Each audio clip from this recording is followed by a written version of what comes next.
Samantala, Kamara palalakasin ang relasyon sa Senado ngayong 20th Congress para mapagtibay na ang legislated wage increase. Si Vic Samintak sa detalye ng balita.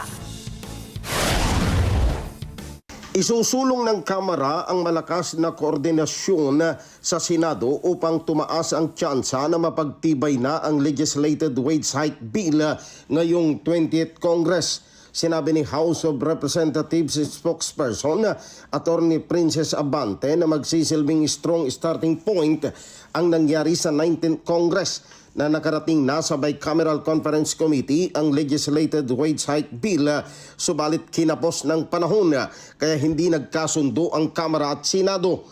Ayon kay Abante, inaasahan na ngayong 20th Congress ay magpapatuloy ang diskusyon at konsultasyon sa panig ng mga mambabatas, negosyante at labor groups upang ang mapagtitibay na batas sa wage hike ay katanggap-tanggap sa lahat ng mga stakeholders para ito ay maipatupad. Kung naging bukas tayo sa pakikipag-usap sa kanila before, mas magiging bukas tayo sa pakikipag-usap ngayon. Lalong-lalo na nakita natin from both houses na nung 19th Congress may naipasa na na mga versions for the wage hike bill.